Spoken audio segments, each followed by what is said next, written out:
അവിചാരിതമായി ബ്രേക്ക് നഷ്ടപ്പെട്ടു. അങ്ങനെ ഒരു അപകടം ഉണ്ടായി. വേറെ വണ്ടി, ഒരു കൊക്കയുണ്ട്, ആ കൊക്കയിലേക്ക് ബോധപൂർവ്വം വണ്ടി ഓടിച്ച് ഇറക്കുകയും ചെയ്തു. രണ്ടും ഒരേപോലെയാണ്? അല്ലല്ലോ. മറ്റേത് യാദൃശ്ചികമാണ്, മറ്റേത് ബോധപൂർവമാണ്. ഈ പ്രണയത്തിലൂടെ കയറി വരുന്നത് ഇതിന്റെ അപകടം ഉണ്ട് എന്ന് മനസ്സിലായിട്ട് തന്നെയാണ് ഒരു ബന്ധമില്ലാത്ത ഏതോ ഓൺലൈനിൽ കണ്ട ആൾക്കാരെ പിന്നാലെ പോണത്. അവരുടെ ബന്ധം വിടാൻ പലപ്പോഴും കൊലപാതകങ്ങളിൽ എത്തുന്നു എന്നുള്ളതാണ്. ക്രൂരമായ കൊലപാതകം. അത് ഒഴിവാക്കാൻ വേണ്ടിയായിരിക്കാം. ഇനി അതുമല്ലെങ്കിൽ എന്താ വെച്ചാൽ വേറൊരു ബന്ധമുണ്ടാകുമ്പോൾ ഒരു തടസ്സം ആകുന്നതുകൊണ്ടായിരിക്കാം, അല്ലെങ്കിൽ മടുത്തു. അപ്പോൾ ഈ അടുത്ത് കേരളത്തിൽ ധാരാളം പ്രണയങ്ങളും അതുമായി ബന്ധപ്പെട്ടുള്ള ധാരാളം പ്രശ്നങ്ങളും പത്രവാർത്തകളും അതുമായി ബന്ധപ്പെട്ടുള്ള ആത്മഹത്യകളും കൊലപാതകങ്ങളൊക്കെ ധാരാളം വാർത്തകൾ നമ്മുടെ ഈ ഒരു സാഹചര്യത്തിൽ വന്നുകൊണ്ടിരിക്കുന്നുണ്ട്. ഇത് കേരളത്തെ സംബന്ധിച്ചിപ്പോൾ ഒരു സ്ഥിരം സംഭവമായി, സ്ഥിരം വാർത്തയിലെ ഒരു ഹെഡിങ്ങായി ഇത്തരം സംഭവങ്ങൾ മാറുന്നുണ്ടെന്നുള്ളതാണ് നമ്മൾ കാണേണ്ട യാഥാർത്ഥ്യം. അപ്പോൾ ഇത്തരം പ്രശ്നങ്ങൾക്കുള്ളൊരു പരിഹാരം, ഒരു ശാശ്വതമായ പരിഹാരത്തിലേക്ക് നമ്മൾ എത്തുന്നില്ല. എന്തുകൊണ്ടായിരിക്കും അങ്ങനെ എത്താത്തതെന്നുള്ളത്? അതെ, ഇതിൽ പ്രാണനെടുക്കുന്ന പ്രണയങ്ങൾ എന്ന് പറയുമ്പോൾ പിന്നെ ഈ പ്രാണനെടുക്കുന്നത് പ്രണയങ്ങൾ മാത്രമല്ല. നമുക്കറിയാം, അന്ധവിശ്വാസം, അതേപോലെ ലഹരി, സാമ്പത്തിക കുറ്റകൃത്യങ്ങൾ, കുടുംബ പ്രശ്നങ്ങൾ, ഇതിൻ്റെയൊക്കെ പ്രശ്നങ്ങൾ ഇപ്പം നമുക്ക് നമ്മുടെ മുമ്പിൽ എന്ത് ചെയ്യുന്നുണ്ട്, കൊലപാതകത്തിലേക്ക് എത്തുന്ന സാഹചര്യം കാണുന്നുണ്ട്. ആ കൂട്ടത്തിൽ ഈ പ്രണയവും എന്ത് ചെയ്യുന്നുണ്ട്, പിന്നെ മനുഷ്യന്മാർ കൊല്ലപ്പെടാൻ കാരണമായിക്കൊണ്ടിരിക്കുന്നുണ്ട്. ഇതിൻ്റെയൊക്കെ ഒരു പ്രശ്നം എന്താണെന്ന് വെച്ചാൽ ഇതിൻ്റെയൊക്കെ ഏകദേശം സമാനമാണ് പ്രശ്നങ്ങൾ. ആ കാരണത്തിൻ്റെ വേരിലേക്ക് ചികിത്സ ചെല്ലാൻ എത്രത്തോളം നമ്മൾ വൈകുന്നുവോ അതിനനുസരിച്ച് ഇത് വർദ്ധിച്ചുകൊണ്ടിരിക്കും. ഇതങ്ങനെ പെട്ടെന്ന് നിൽക്കില്ല. ഈ പ്രശ്നത്തെ നമ്മൾ അടിത്തട്ടിലേക്ക് പോയി പിന്നെ അപഗ്രഥനം ചെയ്ത് പരിഹാരങ്ങളിലേക്ക് വന്നെങ്കിൽ മാത്രമേ ഇതിന് പരിഹാരം ഉണ്ടാവുള്ളൂ. അവിടേക്ക് ഇപ്പോഴും നമ്മൾ പൊതു ശ്രദ്ധ എത്തിയിട്ടില്ല, അധികാരികളുടെ ശ്രദ്ധ എത്തിയിട്ടില്ല, ആരുടെ എത്തിയിട്ടില്ല. ആ പ്രശ്നം എന്താണെന്ന് വെച്ചാൽ പിന്നെ എല്ലാ സാഹചര്യങ്ങളും ഇതിന് ഒരുക്കി കൊടുക്കുകയും എന്നിട്ട് ഇതുകൊണ്ടുണ്ടാകുന്ന ദുരന്തങ്ങളിൽ പരിതപിക്കുകയും ചെയ്യാം.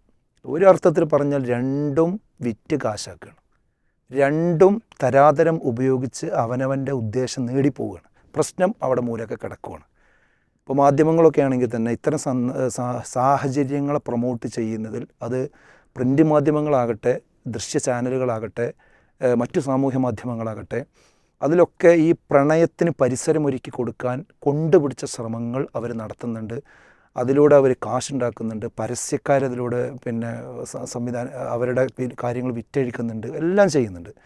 എന്നിട്ട് ഇതിൽ കൊലപാതകങ്ങളും പ്രശ്നങ്ങളും കുഴപ്പങ്ങളും ഒക്കെ ഉണ്ടാകുമ്പോൾ അതും ഇതേപോലെ വാർത്തയാക്കും, അത് റിപ്പോർട്ട് ചെയ്യും, അത് ചർച്ചയാക്കും, അതിൻ്റെ ഇൻ്റർവ്യൂ നടത്തും, അത് വെച്ച് പിന്നെ മൊത്തത്തിൽ ഡിസ്കഷനുകൾ സംഘടിപ്പിക്കും, മുഖപ്രസംഗം എഴുതും, ലേഖനങ്ങൾ എഴുതും, അതും വിറ്റ് കാശാക്കും. രണ്ട് രീതിയിൽ തന്നെ കൊണ്ടുപോകണം ഒരേപോലെ. അതായത് ഒന്ന് പ്രശ്നം ഉണ്ടാക്കുക, എന്നിട്ട് അവരെന്നെ എന്ത് ചെയ്യുക, അതിൻ്റെ പരിഹാരം ചർച്ച ചെയ്യുക. എന്നിട്ട് ഇങ്ങനെ ഇതേപോലെ ഇത് കൈകാര്യം ചെയ്യേണ്ട അതോറിറ്റികളുണ്ടല്ലോ, അത് ഭരണകൂടത്തിൻ്റെ ഉത്തരവാദിത്തമുണ്ട്. അവരെന്താണെന്ന് വെച്ചാൽ ഈ പ്രശ്നം അങ്ങോട്ടും ഇങ്ങോട്ടും പറഞ്ഞിട്ട് എന്ത് ചെയ്യുക, അത് ഞങ്ങളെ കാലത്തല്ല നിങ്ങളെ കാലത്താണ്. ഇപ്പോൾ ലഹരി വരികയാണ്, അല്ലെങ്കിൽ പ്രണയ കൊലപാതകം വരികയാണ്, അത് നിങ്ങളെ കാലത്തും അങ്ങനെ ഇതായിട്ടുണ്ട്. ഇപ്പോൾ ഭരിക്കണമല്ലോ എന്ത് ചെയ്യും, പ്രതിപക്ഷത്തിനോട് അങ്ങനെ ഇതിമൊക്കെ ഡിബേറ്റ് ചെയ്ത് കണ്ട് അങ്ങനെ ആരോപണങ്ങൾ കൊണ്ട് പോകുകയല്ലാതെ ഇതിൻ്റെ അടിസ്ഥാന വേരിലേക്ക് വന്ന് ചികിത്സിക്കുന്നില്ല എന്നുള്ളതാണ് ഇതിൻ്റെ അടിസ്ഥാന പ്രശ്നം. അപ്പോൾ നമുക്ക് പറയാനുള്ളത് ഇതിൻ്റെ സാഹചര്യത്തെ ഇല്ലായ്മ ചെയ്യണം. ഇപ്പോൾ നമ്മൾ സാധാരണ പറയാറുണ്ട് ഈ ഡ്രൈ ഡേ ആചരിക്കുക എന്ന് പറയാറുണ്ടല്ലോ. അതിലെന്താണെന്ന് വെച്ചാൽ കൊതുക് നിവാരണം ഉണ്ടാകണമെങ്കിൽ പിന്നെ കൊതുക് വളരുന്ന സാഹചര്യം ഇല്ലാതാക്കണം. ആ അഴുക്കുചാലുകൾ ഒഴിവാക്കി മാത്രമേ കൊതുകില്ലാതെയുള്ളൂ. അതേപോലെ ഇതിൻ്റെ സാഹചര്യങ്ങൾ നമ്മൾ എന്ത് ചെയ്യണം, ഇല്ലായ്മ ചെയ്യണം. ഇപ്പോൾ ഇവിടെ ഉള്ളതിന് സാഹചര്യം ഇതിനെ ഒരുക്കി കൊടുക്കുന്നു എന്ന് ഞാൻ പറയുന്നത്, ഒന്ന് ആൺപെൺ അതിരുകൾ അത് വേണ്ടതില്ല എന്നുള്ളത് കോമൺ ആയിട്ട് പ്രചരിപ്പിച്ചുകൊണ്ടിരിക്കുന്നുണ്ട്. അതേപോലെ തന്നെ എല്ലാം ഇപ്പം മിക്സ്ഡാണ്, ആണ് പെണ്ണെന്നുള്ള ഒരു വ്യത്യാസം എവിടെയും കാണാൻ പാടില്ല. അതിപ്പോൾ പറഞ്ഞാൽ തന്നെ വലിയ മഹാപാതകമായി മാറും എന്നൊരു ക്ലൈമറ്റ് ഉണ്ടാക്കിയിട്ടുണ്ട്. അതേപോലെ തന്നെ ഇപ്പോൾ ജെൻഡർ വിഷയങ്ങൾ, ജെൻഡർ ന്യൂട്രൽ സംസ്കാരം, അതിൻ്റെ ടോയ്ലറ്റ് സംഭവം അതൊക്കെ വലിയ ആഘോഷമായിട്ട് നടത്തുകയാണ്. ഇത് വേർതിരിവ് എന്നുള്ള സംഭവം എന്ത് ചെയ്യാൻ പാടില്ല, ഒരു സെഗ്രിഗേഷൻ, അതുപോലെ മറകൾ കാര്യങ്ങളൊന്നും പാടില്ല എന്നുള്ളതാണ്. പിന്നെ വിവാഹം പ്രശ്നമാണ്, ലിവിങ് ടുഗദറാണ് എന്ത് ചെയ്യേണ്ടത്, പ്രോത്സാഹിപ്പിക്കപ്പെടേണ്ടത്. അങ്ങനെ തുടങ്ങി അതിനൊരു പ്രത്യേക ദിനം തന്നെയുണ്ട്. ഈ പ്രണയവുമായി ബന്ധപ്പെട്ട ഒരു പ്രത്യേക ദിനമുണ്ട്, ഫെബ്രുവരി 14-ാം തീയതി. 14 ഇപ്പോൾ കഴിഞ്ഞ ദിവസമാണ്, കഴിഞ്ഞ വാലന്റൈൻ ഡേ. ഈ വാലന്റൈൻസ് ഡേകൾ നമ്മുടെ ഭരണാധികാരികൾ പോലും എന്ത് ചെയ്യുന്നുണ്ട്, പ്രൊമോട്ട് ചെയ്യുന്നുണ്ട്. അപ്പോൾ നമ്മുടെ ഉന്നത വിദ്യാഭ്യാസ മന്ത്രി ഇത്തരം വിഷയങ്ങളെ കാര്യമായി പ്രൊമോട്ട് ചെയ്യുന്ന ഒരു മിനിസ്റ്ററാണ്. അത് മിനിസ്റ്ററെ താല്പര്യം തന്നെയാണോ, അത് അവരുടെ ഒരു ഈ ഫേസ്ബുക്കും മറ്റ് സാമൂഹ്യ മാധ്യമങ്ങളും ഡീൽ ചെയ്യുന്ന ആ ആളുകളുടെ പ്രശ്നമാണോ എന്ന് നമുക്കറിയില്ല. ഇത്തരം സംഗതികൾക്ക് ഭയങ്കരമായ പ്രോത്സാഹനങ്ങൾ എന്ത് ചെയ്യുന്നുണ്ട് അവർ കൊടുക്കാറുണ്ട്. ഇപ്പോൾ ഈ വാലന്റൈൻ്റെ കാര്യങ്ങളൊക്കെ അവർ പ്രത്യേക കവിതയും കാര്യങ്ങളൊക്കെ അതിൽ കാണാൻ പറ്റും. ഇത് യഥാർത്ഥത്തിൽ പിന്നെ ഇവിടെ ഈ ഒരു നമ്മൾ ഈ പറയുന്ന മുതലാളിത്തം എന്നുള്ള സംഭവം ഉണ്ടല്ലോ, അത് മനുഷ്യന്മാർക്ക് മനസ്സിലാക്കി കൊടുക്കാൻ പറ്റിയൊരു സംഗതിയും കൂടിയാണിത്. അതായത് ഇതിലൂടെയാണ് ഇവിടെ കച്ചവട കമ്പോളങ്ങളൊക്കെ ത്രസിപ്പിക്കപ്പെടുന്നത്. ഇങ്ങനത്തെ സംഗതിയിൽ ഈ വിഷയവുമായി ബന്ധപ്പെട്ട് വരുമ്പോൾ അതുമായി ബന്ധപ്പെട്ട കേക്കിൻ്റെ ഒരു ലോകം, അതുമായി ബന്ധപ്പെട്ട വേറെ ഒരു സംഭവത്തിൻ്റെ ലോകം ഒക്കെ വിപണി ത്രസിപ്പിക്കാൻ വേണ്ടി ഇങ്ങനത്തെ ഓരോ സാധനങ്ങൾ സംസ്കാരം ക്രിയേറ്റ് ചെയ്ത് കൊണ്ടിരിക്കുകയാണ്. അപ്പോൾ ഈ വാലന്റൈൻസ് ഡേ, ഈ പ്രണയ ദിനങ്ങൾ, അതുപോലെ അതിനെ പ്രൊമോട്ട് ചെയ്യുന്ന സംവിധാനങ്ങൾ, ഇതൊക്കെ ഈ ആളുകൾ എന്ത് ചെയ്യാണ്, കച്ചവടത്തിന് ഉപയോഗിക്കുന്നു എന്നത് തന്നെ. അതിനെല്ലാവരും ഇവിടെ പ്രോത്സാഹിപ്പിക്കും. ഒരു മാഫിയ സംഘം ഇവിടെ എന്ത് ചെയ്യുന്നത് നടക്കുന്നുണ്ട്. അത് പലരും എന്ത് ചെയ്യുന്നില്ല, മനസ്സിലാക്കുന്നില്ല ഒരു ഭാഗം. മറ്റൊന്ന്, ഇതിപ്പോൾ ഈ ഒരു ട്രെൻഡ് ഇങ്ങനെ പറഞ്ഞത് നമ്മുടെ പുതിയ തലമുറയെ സ്വാധീനിച്ചു. എല്ലാം നോർമലൈസ് ചെയ്യപ്പെടുന്ന അവസ്ഥ വന്നു. അവസാനം കോടതികളിൽ ഇപ്പോൾ അത് നോർമലൈസ് ചെയ്യപ്പെടുകയാണ്. ഇപ്പോൾ കഴിഞ്ഞ ദിവസം കണ്ടോ, ഇപ്പോൾ ഭാര്യയും ഭർത്താവുമായിട്ട് ജീവിക്കുന്ന ഒരു കുടുംബം, അതിൽ ഭാര്യയ്ക്ക് എന്താവാം, മറ്റൊരാളുമായി പ്രണയത്തിലാവാം. ശാരീരിക ബന്ധത്തിൽ ഏർപ്പെടുമ്പോൾ ഒരു അനുവാദം വാങ്ങണമെന്ന് മാത്രമേ ഉള്ളൂ. അതായത് ഇപ്പോൾ ഞാൻ ഭർത്താവിനോട് എന്ത് ചെയ്യണം, പിന്നെ ശാരീരിക ബന്ധത്തേക്ക് പോവുകയാണെങ്കിൽ മാത്രമേ എന്തുള്ളൂ പ്രശ്നം. അല്ലാതെ പ്രണയവും കാര്യങ്ങളൊക്കെ ആയിട്ട് വേറൊരുത്തൻ്റെ ഭാര്യയായിട്ട് നടക്കണേന് എന്തില്ല കുഴപ്പമില്ല എന്ന് പറയുന്നത് ആരെങ്കിലുമല്ല, ഒരു കമൻ്റല്ല, ഒരു യൂട്യൂബറല്ല, ഇവിടുത്തെ ഉത്തരവാദപ്പെട്ട ജുഡീഷ്യൽ സംവിധാനങ്ങളാണ് എന്ത് ചെയ്യുന്നത്, അത് പറയുന്നത്. അപ്പോൾ ഇതിൻ്റെ ഒരു പൊതുബോധം എത്രത്തോളം എത്തി, എവിടെ എത്തി എന്ന് ഇതിൽ നിന്ന് തന്നെ നമുക്ക് എന്ത് ചെയ്യാൻ പറ്റും, മനസ്സിലാക്കാൻ പറ്റും. പിന്നെ ഈ പ്രണയത്തിൻ്റെയൊക്കെ രൂപഭാവങ്ങളൊക്കെ മാറി. ഇപ്പോൾ ബോയ് ഫ്രണ്ട്, ഗേൾ ഫ്രണ്ട്, അതൊക്കെ ഔട്ട് ഓഫ് ഫാഷനായി മാറി. ആ വാക്കുകളൊന്നും ഇപ്പോൾ അല്ല, ഇപ്പോൾ ബെസ്റ്റിയാണ് അല്ലേ. അത് പറയുമ്പോഴാണ് എന്ത് ചെയ്യുന്നത്, അവർക്കിത് ആ രീതിയിലേക്കാണ് പോകുന്നത്. അതായത് ആണ് പെണ്ണെന്നൊന്നുമില്ല, ആരും ആകാം, എങ്ങനെയാകാം എന്നുള്ള ഒരു തരിപ്പ്. അതേപോലെ തന്നെ ഇപ്പോൾ ഈ റിലേഷൻഷിപ്പ്, സിറ്റുവേഷൻഷിപ്പ് എന്നൊക്കെയുള്ള പേരുകളും കാര്യങ്ങളൊക്കെ പറഞ്ഞിട്ട് ഇതിനെ പ്രത്യേക തലങ്ങളിലേക്ക് എന്ത് ചെയ്യുന്നുണ്ട്, കൊണ്ടുപോകുന്നത്. ഒരു പ്രത്യേക സിറ്റുവേഷനിൽ എന്ത് ചെയ്യുക, ഒരു ബന്ധം, ആ സിറ്റുവേഷൻ മാറിക്കഴിഞ്ഞാൽ പിന്നെ ആ ബന്ധം കഴിഞ്ഞു. അതേപോലെ തന്നെ ഒരു പ്രത്യേക റിലേഷൻഷിപ്പിൻ്റെ ഒരു ഭാഗമായിട്ടുള്ളൊരു ഇത്, അങ്ങനെ ഓരോ ഇപ്പോൾ പ്ലസ് ടുവിന് ഒരു ബന്ധം, ഡിഗ്രിക്ക് വേറൊരു ബന്ധം, അത് കഴിഞ്ഞാൽ വേറൊരു ബന്ധം, പിന്നെ അതൊക്കെ കഴിഞ്ഞിട്ട് പിന്നെ ഒരു വിവാഹം. ഇങ്ങനെ പിന്നെ വിവാഹം എന്ന് പറഞ്ഞ സാധനം തന്നെ എന്തില്ല, ഇപ്പോൾ ആദ്യം വിവാഹം വരെ അങ്ങനെയായിരുന്നു, വിവാഹം വരെ. ഇപ്പോൾ വിവാഹം എന്ന് പറഞ്ഞ സംഗതി തന്നെ അല്ല. പിന്നെ മുമ്പൊക്കെ വിവാഹം വരെ എന്ത് ചെയ്യാൻ പാടില്ല, ശാരീരിക ബന്ധം പാടില്ല, അത് ബാക്കിയുള്ള കാര്യങ്ങളൊക്കെ ആവാമെന്നായിരുന്നു. ഇപ്പോൾ ഈ ശാരീരിക ബന്ധം എന്തില്ല, വിഷയമല്ല, അതൊക്കെ ഇതിൻ്റെ മുമ്പ് കഴിഞ്ഞു പോകുക, അതൊന്നൊരു കുഴപ്പമില്ല, അത് തെറ്റാന്ന് പറയാൻ പാടില്ല എന്നുള്ളതൊക്കെയാണ് എന്ത് ചെയ്യുന്നത് ഇപ്പോൾ വന്നുകൊണ്ടിരിക്കുന്നത്. അഥവാ ഇത് നോർമലൈസ് ചെയ്യപ്പെടുന്നു എന്നുള്ളതാണ്. ഇതെല്ലാ അർത്ഥത്തിലും നോർമലൈസ് ചെയ്യപ്പെടുന്നു. ഇപ്പോൾ അവസാനം എത്തി നിൽക്കുന്നത് എവിടെയെന്ന് ചോദിച്ചാൽ, ഈ പ്രണയവും സംഭവമൊന്നും ഇല്ലാത്ത ഒരു കുട്ടി പിന്നെ കോളേജിലോ സ്കൂളിലോ എവിടെയെങ്കിലും ഉണ്ടെങ്കിൽ അവനാണ് മോശക്കാരൻ, അവനെന്തോ ഒരു കുഴപ്പമുണ്ടോ, അവനെന്തോ ഒരു തകരാറുണ്ടോ, നിനക്ക് എന്ത് ചെയ്യാൻ, നിനക്ക് എന്തൊരു പ്രശ്നമുണ്ടോ എന്നുള്ളിടത്തേക്ക് കാര്യങ്ങൾ എന്ത് ചെയ്തിട്ടുണ്ട്, എത്തിയിട്ടുണ്ട്. ഈ അന്തരീക്ഷത്തെ ഇവിടെ ക്രിയേറ്റ് ചെയ്യാൻ ആരൊക്കെ കാരണക്കാരാണോ, ഞാൻ പറയും അവർക്കൊക്കെ ഈ കൊലപാതകത്തിൽ പങ്കുണ്ട്. യാതൊരു സംശയമൊക്കെയല്ല, കാരുണ്യമില്ലാതെ പറയേണ്ട കാര്യമാണത്.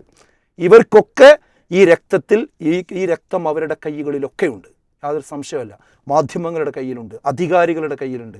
ഈ സംവിധാനം ഇവിടെ യഥേഷ്ടം ഇത് വ്യാപിപ്പിക്കുന്ന സർവ്വ ആളുകളുടെയും കൈകളിൽ ഈ പ്രണയ കൊലപാതകങ്ങളുടെ രക്തത്തുള്ളികളുണ്ട്. യാതൊരു തർക്ക കാര്യത്തിൽ വേണ്ട. ആ കുട്ടികൾ അതിലേക്ക് തള്ളിവിടുക.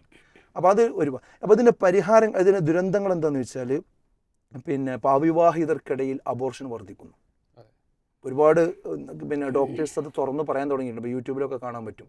അതായത് 16 വയസ്സ്, 15 വയസ്സ്, 14 വയസ്സ്, 17 വയസ്സ് ഒക്കെയുള്ള കുട്ടികൾ ഡോക്ടർമാരുടെ അടുത്ത് വന്നിട്ട് ഞാൻ ഗർഭിണിയാണെന്ന് പറയണം.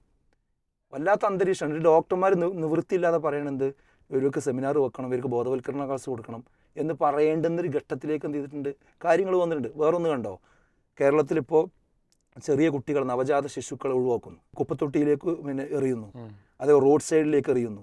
എന്തായി കാണുന്നത്? അതായത് ഇത് എവിടേക്കാണ് പോണ്? ഇതിൻ്റെ ദുരന്തങ്ങൾ കൈവിട്ടു പോയിട്ടുണ്ട്. അതായത് ഈ ഒരു പ്രായത്തിൽ ഇങ്ങനെയുള്ള ബന്ധങ്ങൾ, കാര്യങ്ങൾ അതൊന്നും വിഷയമല്ല എന്ന് പറഞ്ഞാൽ അതൊക്കെ നടക്കുകയാണ്. അതായത് ആണ് പെണ്ണ് എന്ന് പറഞ്ഞാൽ ഒരു സൈക്കോളജി ബന്ധം അല്ലെങ്കിൽ ഒരു മാനസിക ബന്ധം മാത്രമേ ഉള്ളൂ എന്നുള്ളത് ശരിയല്ല.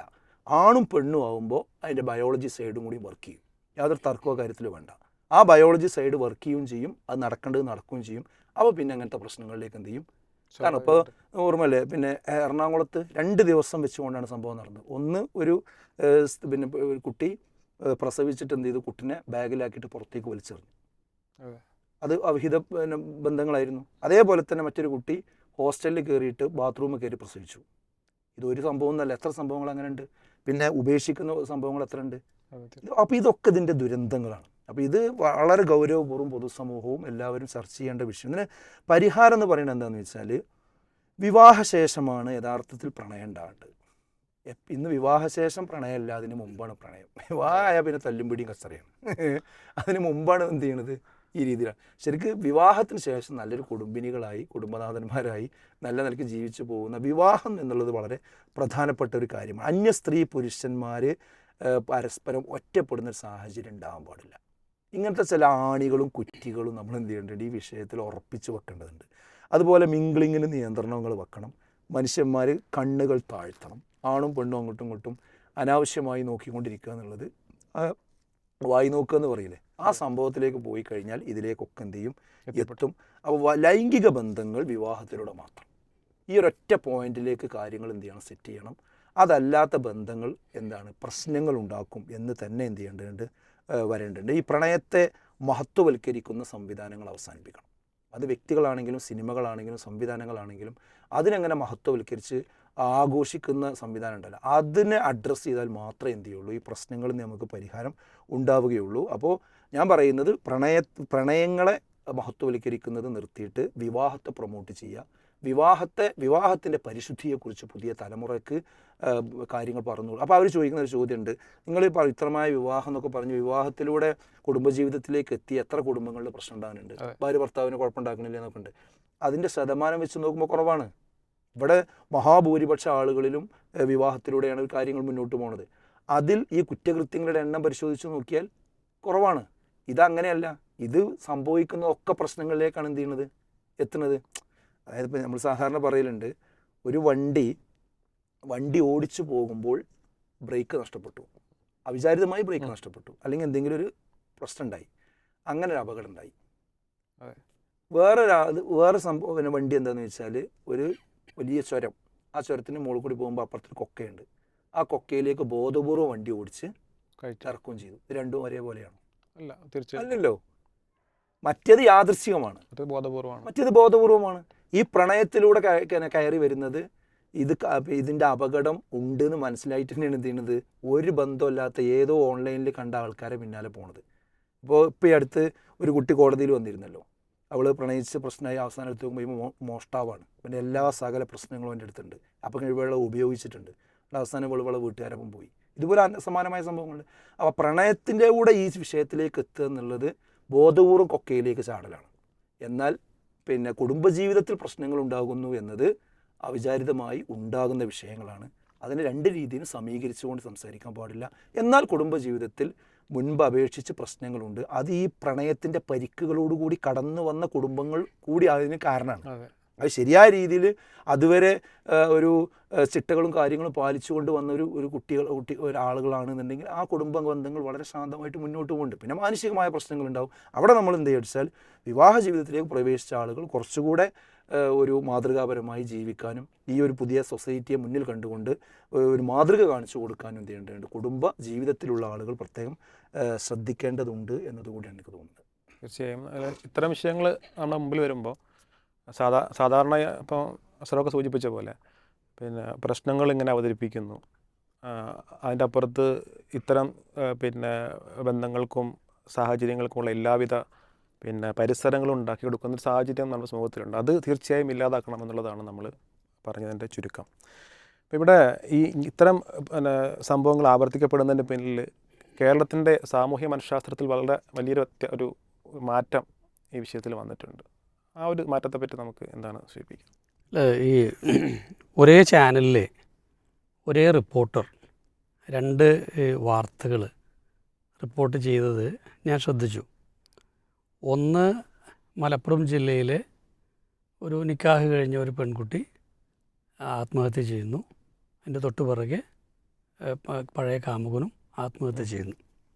വളരെ വൈകാരികമായിട്ട് അദ്ദേഹം യോജിക്കേണ്ടിയിരുന്ന 2 മാലാഖമാർ അവരെ പിരിച്ച പ്രത്യേകിച്ച് സമുദായത്തെയൊക്കെ കുറച്ചുകൂടെ പറയേണ്ട ചില ആ സമുദായത്തിൻ്റെ വല്ലാത്തൊരു ഈ റിജിഡായിട്ടുള്ള ബോധം അതൊക്കെയാണെന്ത് അതിന് കാരണമായി തീർന്ന് അവരെ ഒന്നിപ്പിക്കാൻ സമ്മതിച്ചുകൂടായിരുന്നു. രണ്ടാമതാളും മരിച്ചതിന് ശേഷമാണ് അങ്ങനെ ഒരു അതെ. വാർത്ത വന്നത്. അപ്പോൾ അവിടെ ആ പ്രണയത്തെ ഗ്ലോറിഫൈ ചെയ്താണ് അദ്ദേഹം സംസാരിച്ചത്.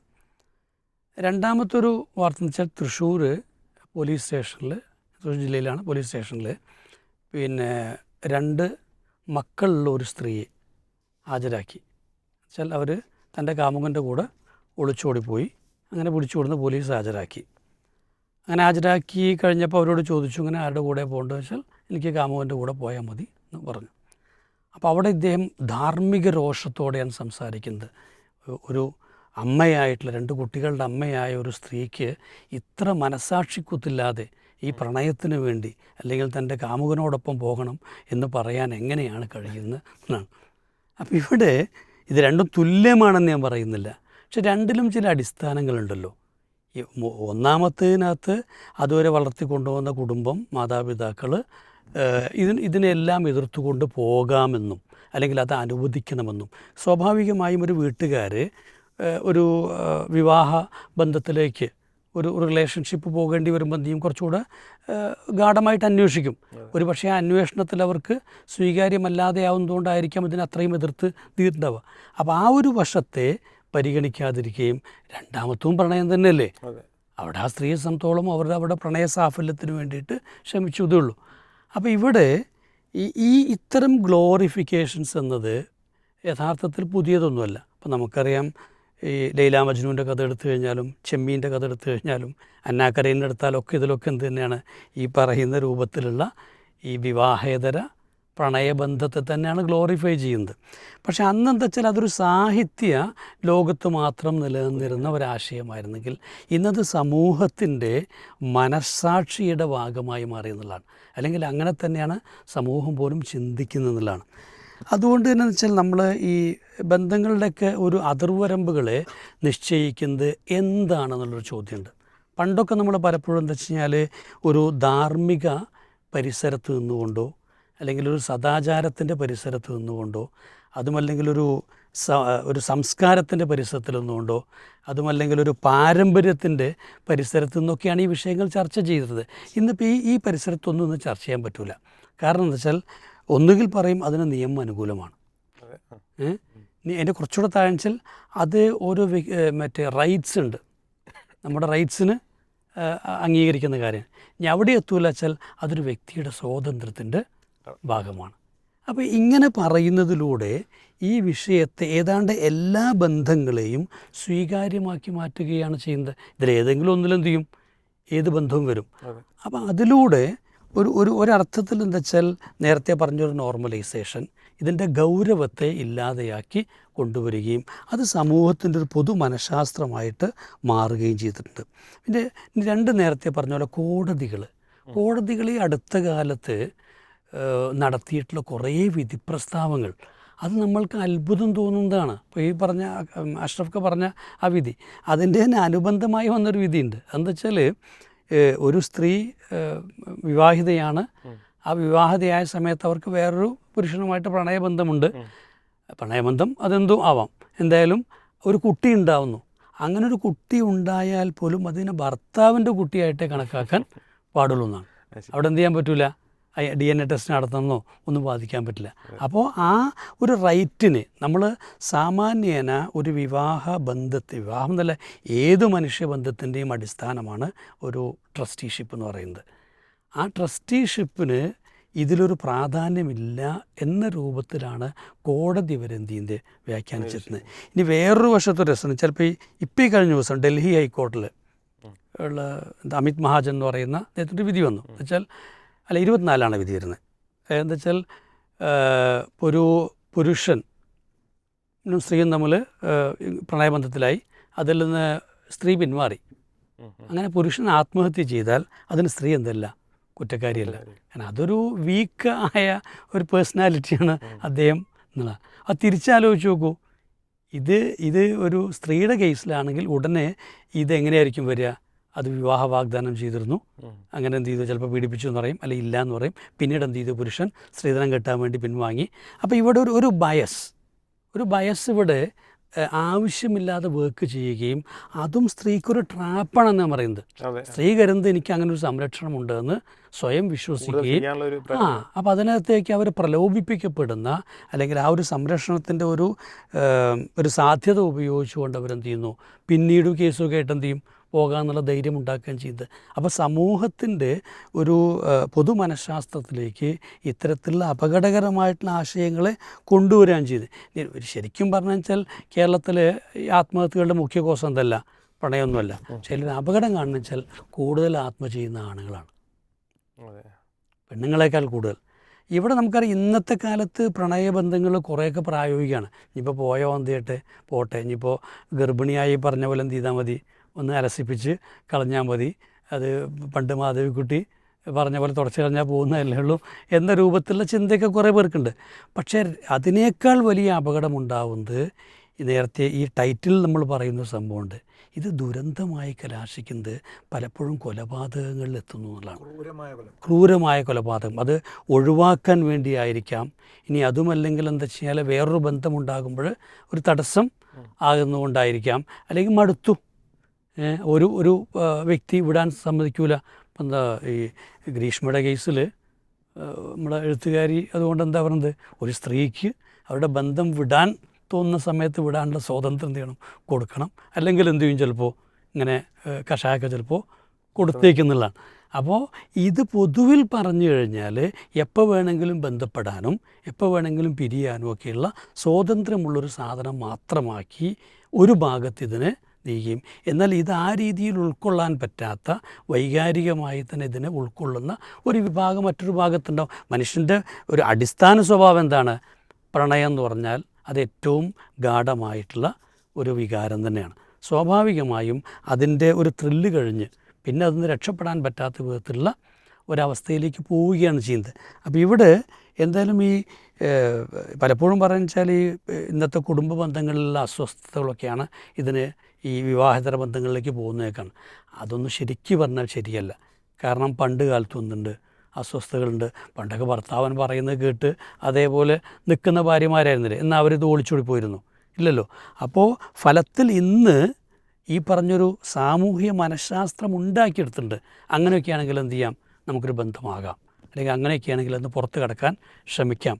അപ്പോൾ ഇത് ചെറിയ നേരിയ കാരണങ്ങൾ കിട്ടുമ്പോഴേക്കും ഇത്തരത്തിലുള്ള ഒരു പ്രവണതയിലേക്ക് പോകുന്നു. ഇപ്പം നമുക്കറിയാം ഇന്നിപ്പോൾ ഈ ധാരാളം ഈ കൂട്ടായ്മകളുണ്ടാവും. അതായത് പഴയ പിന്നെ +2-ൻ്റെയോ SSLC-ൻ്റെയോ ഒക്കെ ഇതുകൾ, ഇതൊക്കെ ഒരു കണ്ടുമുട്ടുന്നതോടെ ഇത് റിവൈവ് ചെയ്യുന്നത് എന്തുകൊണ്ടാണ്? ഇപ്പം അടുത്തൊരു 54 അത് ഇപ്പം നമ്മളെ സംബന്ധിച്ചോളം അതൊരു വാർത്തയല്ലാതായി കഴിഞ്ഞു.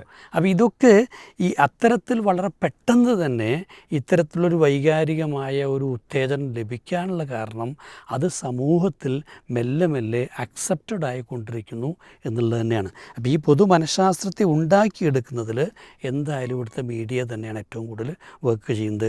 ഒരു തരത്തിലുള്ളൊരു അനാവശ്യമായ സ്വാതന്ത്ര്യബോധം, അവകാശബോധം, അതുപോലെ തന്നെ ഒരു താനിസം എന്ന് പറയില്ലേ, തൻ്റേത് മാത്രമായ ലോകം, അതിലെ സന്തോഷങ്ങൾ മറ്റുള്ളവരുടെ ഒന്നും എന്തല്ല, എനിക്കത്ര പ്രധാനമല്ല എന്നുള്ളത്. അപ്പോൾ അത്തരത്തിൽ ഒരു തരത്തിലുള്ള ഒരു മാനസിക പ്രക്ഷാളനം ഈ സമൂഹത്തിൽ നടന്നു കഴിഞ്ഞിട്ടുണ്ട്. അതിൻ്റെ കൂടെ ഒരു പ്രകടനമാണ് നമ്മളിപ്പോൾ കണ്ടുകൊണ്ടിരിക്കുന്നത്. ആ അപകടങ്ങൾ കുറയ്ക്കണമെങ്കിൽ നേരത്തെ പറഞ്ഞ പോലെ കുടുംബം എന്നത്, സദാചാരം എന്നത്, സാമൂഹിക ബന്ധങ്ങളെന്നത് ഇതിൻ്റെയൊക്കെ ഒരു പ്രാധാന്യത്തിലേക്ക് തിരിച്ചു വരേണ്ടി വേണം. കോടതികൾ കുറേ കൂടെ പക്വമായ രീതിയിലുള്ള വിധികൾ പറയേണ്ടതുണ്ട്.